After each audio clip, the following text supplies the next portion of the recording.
Hello community, my name is Tamara, and I want to share my horrible experience with you. This happened to me when I was younger and studying for my university degree, which was some years ago. I lived in a small town attached to the city, about 30 minutes away by car, but I took public transportation because it was more economical for me since I come from a low-income family, and we didn't have a car at that time. Every day, I took the bus to the city, and then another one to get to the university. I had to wake up early to arrive on time, and the return trip was the same. I took the bus back to the town after my classes in the afternoon. One day we had to work on a group project, so after university, I went with 2 friends to one of their houses, and we spent the whole afternoon working on the project until it got dark. I told them I had to leave because I needed to catch the last bus at 9 p.m., but my friend offered to pay for a taxi so I could get home faster and not have to wait for the bus alone at night. I thanked her and accepted because I was a bit scared. At that time, there was no Uber or similar app, so taxis were the only option. The taxi arrived at my friend's house and I got in. The driver was a young man, not more than 35 years old, who was very kind and polite the whole time. It was a bit far, so we talked about trivial things to pass the time. We were already out of the city on a road surrounded by countryside, which was very dark and eerie at night. Suddenly, we both saw a woman walking along the roadside, and she signaled the taxi driver to stop. He slowed down to tell her that he was occupied and to excuse him. I was about to tell him that it was okay to pick her up since she seemed quite old, but before I could speak, I saw the woman make a horrible face at the driver when he told her he had a passenger. She looked really disturbing, and my body shuddered like it does when you instinctively know something is wrong. The unsettling woman, who was short, somewhat hunched, and had white hair mostly covered by a scarf, had eyes filled with malice like I had never seen in anyone. The driver started driving again and immediately asked me if I had seen how she looked at him. I told him yes, that it had scared me a bit, and he responded that it had scared him too. I mentioned that I was going to say it was okay to pick her up, but when I saw her face turn so malevolent, I changed my mind. He replied that he couldn't have done it anyway because of the taxi company's rules, but we were both very unsettled by the encounter. We had not gone far when the taxi began to malfunction, with sudden jerks until it stopped completely. The driver was baffled, as he told me the car was almost new and had recently been checked to ensure it was in perfect working condition. He apologized and got out to open the hood and see what had happened. I stayed inside the taxi, waiting and feeling somewhat worried. I took the opportunity to call my house and explain what was happening so they wouldn't worry about my delay. But when I hung up the phone, I heard a sinister laugh that left me frozen. I turned around and saw that woman coming toward us surprisingly fast, leaning on her cane and mocking us with a terribly eerie laugh. She was shouting at the young driver that she had caused the taxi to fail because he hadn't picked her up. I was alarmed and scared as she got closer. I rolled down the window to tell the driver to get back in the car because I didn't know what else to do. He did as I said, closed the hood, and got back in, locking all the doors. He tried to start the car while telling me, bewildered, that he had heard everything the woman said. I told him I had too, and that I was very scared. He tried to reassure me, saying that the woman couldn't harm us and that we were safe inside the car and that she was just an old lady. He underestimated her, but I knew, I could feel, that the woman had some other kind of power, something evil. The woman kept laughing and saying all sorts of things to the driver until she finally reached the car and started tapping on the window, still laughing with that creepy smile, missing teeth, looking truly terrifying. I tried not to look at her and covered my ears because I was so scared of what she was saying. She threatened the driver, saying that if he didn't let her in, something very bad would happen to him. The young man only told her to leave, threatening to call the police if she didn't stop bothering us, and asked her not to hit his taxi. But the woman kept on, not caring at all, threatening him and saying many rude things until her face completely changed. Her smile vanished, her eyebrows furrowed deeply, and her eyes turned malevolent again. It was a face of inexplicable fury. I swear, at that moment, many thoughts crossed my mind. I believed the woman would break one of the car windows and get in to harm us. I was shaking uncontrollably, and the young driver kept telling me to calm down. But contrary to what I feared, the woman suddenly left. She started walking away from the taxi slowly until we lost sight of her. Both of us sighed in relief, feeling as if a huge weight had been lifted off our shoulders. Suddenly, the taxi started as if nothing had happened. The young man quickly accelerated, wanting to get me home as fast as possible.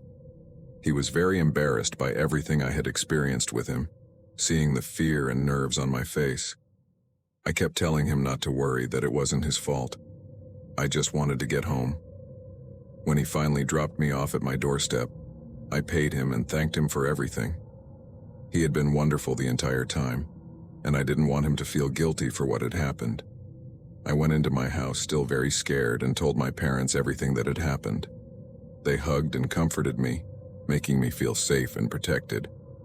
I just went to sleep because I had to wake up early again the next day. The next day, on the bus ride to the university, I saw a tow truck picking up a nearly destroyed car that seemed to have had an accident. But upon closer inspection, I realized it was the same taxi that had taken me home the previous night. I was very worried and couldn't stop thinking about it, so much so that I told my friends at school everything that had happened. The friend who had called the taxi company for me said that the company's number was still saved in her phone, so without thinking twice, I called to ask about the young driver. They told me he had indeed had an accident and was in serious condition at the hospital. After university, my friends accompanied me to visit him, but they didn't let me in to see him. However, I did see what seemed to be his mother and brother, but I didn't have the courage to approach them. Before leaving, I asked about his condition, and a nurse told me he was in critical condition but had a chance of survival. That reassured me a lot, and I was able to go home feeling a bit calmer. I never found out what happened next, but I trust that the man is well and living his life, and I hope that evil woman, witch or whatever she was, can no longer harm anyone else.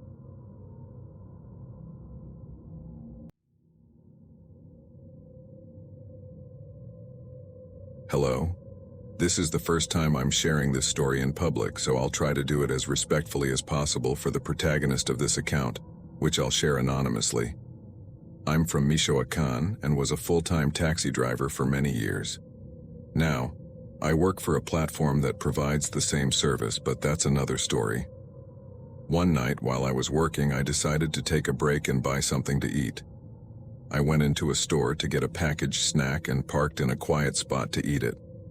It was a middle-class neighborhood that was quite deserted at that hour. While I was eating, I saw a young man suddenly run towards my taxi.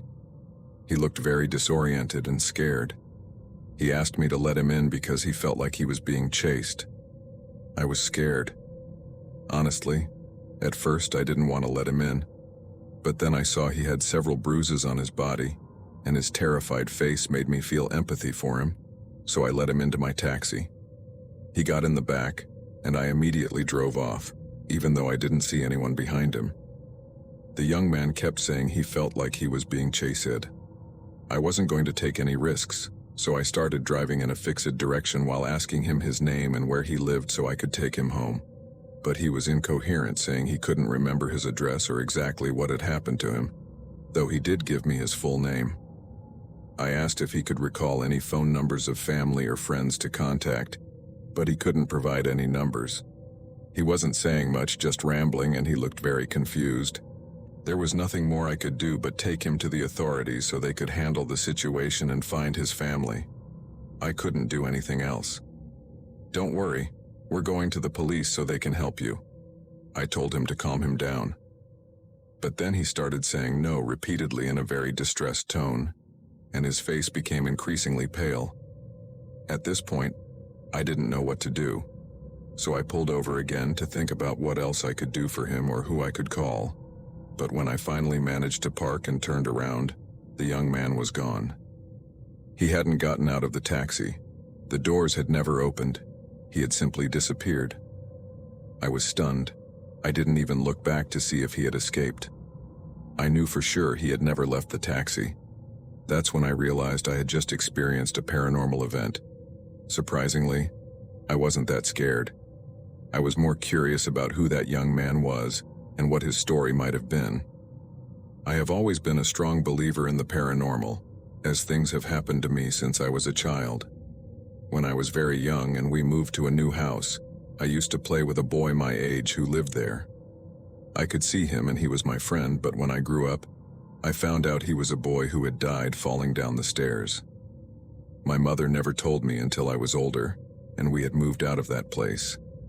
My grandmother used to say that I had a gift that very few people have, or maybe I was just more sensitive to things that common people don't perceive at first glance. Anyway, to finish this story, I decided to look up the name of the young man who got into my taxi on social media. Sure enough, many posts with his face appeared on news pages in his missing person bulletin, which said he had been found dead. These posts were only about a month old, so the young man still didn't know he was no longer in this world, nor did he know what had happened to him. I can only remember his horrified face when I mentioned taking him to the police. And in case you're wondering, the reasons for his death were unknown. He was just another body found in this country that received no justice.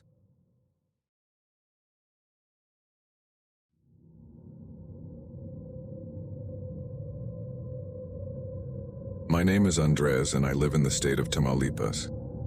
I want to share something that happened to me recently.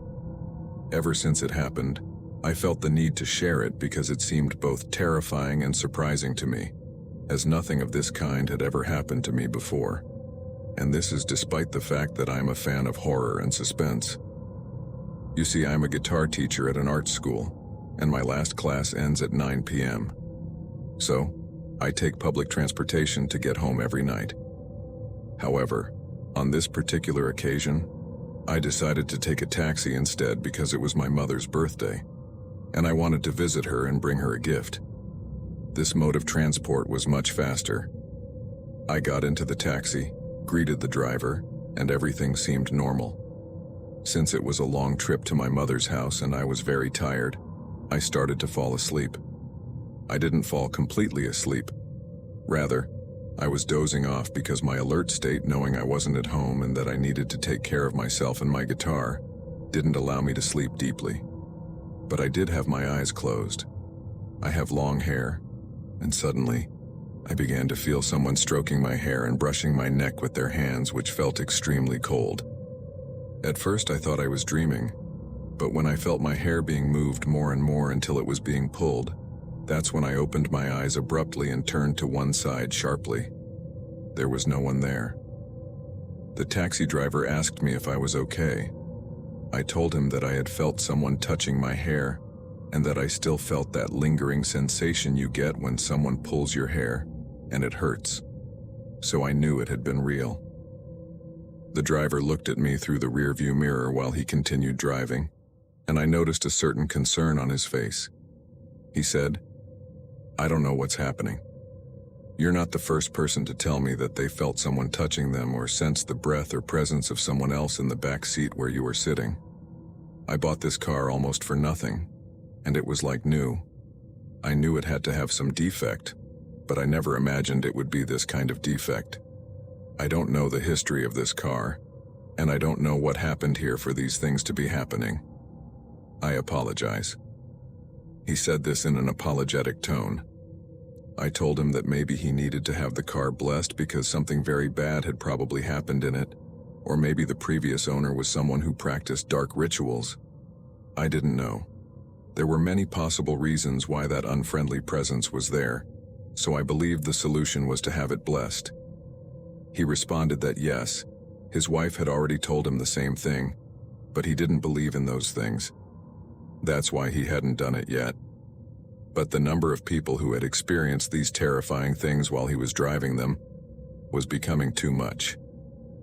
When I arrived at my mother's house, where I stayed the night, I noticed that the case of my guitar had 3 very distinct scratches that, of course, were not there before that taxi ride. It looked as if someone had clawed it with very sharp nails because the marks were quite noticeable. That really gave me goosebumps. Something very dark and murky had been beside me in that taxi and had stroked my hair. Just remembering it gives me chills. I truly hope that man took my advice and had that car blessed, or at least got rid of it for the safety of his passengers and himself, because you don't mess with those things. Thank you all for listening to my story. Have a great evening.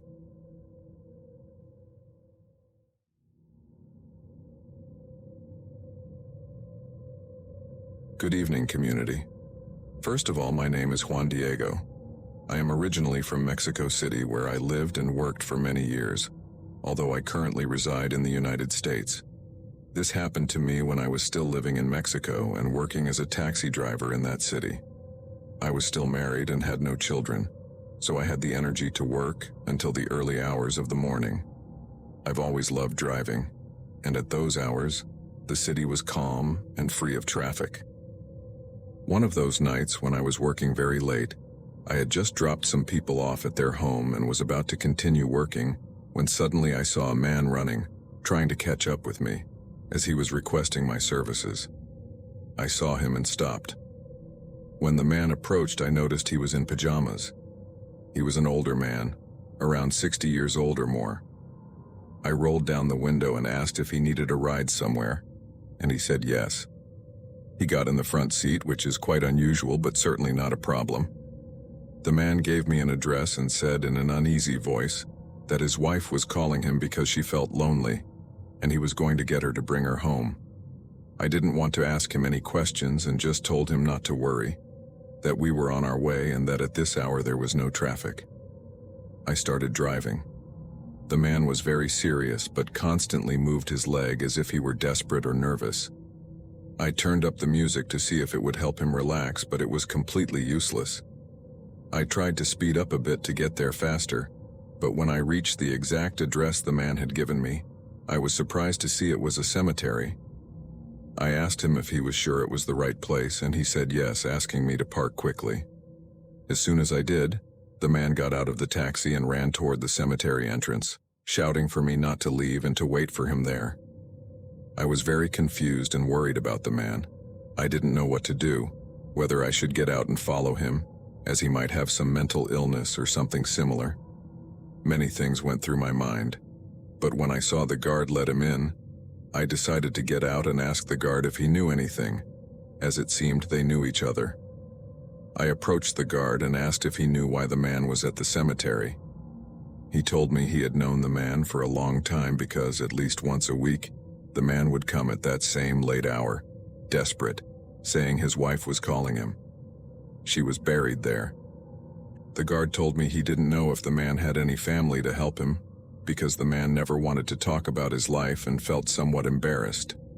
So, the guard always let him in with a lot of precautions because it was forbidden for people to enter the cemetery at that hour. But since the man never caused any trouble and only stayed for a few minutes before leaving, the guard let him in. I thanked the guard for the information, then returned to the taxi to wait for the man, as I had no other choice. A few minutes passed, and finally, I saw him come out, smiling and happy, a completely different person from the one who had gotten in the taxi initially. He thanked the guard with a smile and was still smiling as he walked back to my car. When he arrived, this time he got into the back seat, and I heard him say, "Come in, dear." Of course, no one else got in with him. I felt very sorry for him, as I thought he indeed had a mental illness. The man got in and closed the door. He gave me his home address so I could take him and his wife, as he said, home. During the drive, the man talked to himself, saying things like, "Look, my love, I've even changed everything," and phrases of that nature, as if he were talking to his wife. It didn't scare me at the moment. I only felt a lot of pity for him. We were in a very lonely stretch with no cars, and the streets were completely empty. I was driving slowly when I had the idea to look in the rearview mirror and saw a very pale woman looking at me, also sitting in the back seat next to the man. My blood ran cold. I almost lost control of the steering wheel and had to brake.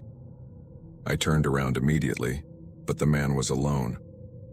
He looked at me, puzzled, asking why I had stopped like that, and I didn't know how to respond.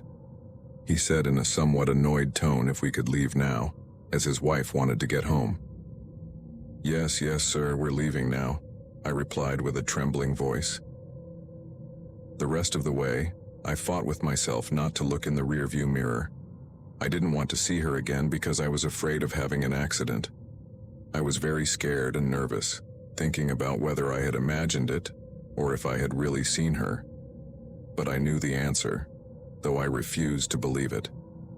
Finally, we arrived at his home, and the man got out, leaving the door open for a few more seconds, letting his wife out. He paid me and thanked me. I saw him go into his house alone and very happy. Finally, that nightmare was over. I was about to turn around and leave when, facing his house to reverse, I saw the same woman peeking through one of the windows. I was stunned. After that, she closed the curtain, and I could no longer see her, but I stayed there for a few seconds completely shocked. I drove home very scared. I don't even know how I got there, but I didn't sleep at all that night. I couldn't stop seeing that woman's pale, cold face in my mind. I felt she was beside me while I tried to sleep. I imagined her standing at the edge of my bed watching me, and it was a horrible sensation. This was real, and before that, nothing like this had ever happened to me. It was then that I delved into the world of the paranormal, as I now believed in it. I believe in it. That's why I like to listen to people who have also experienced these kinds of things so I don't feel alone in this aspect. Anyway, I sincerely hope you never have to live through it because it is not pleasant at all.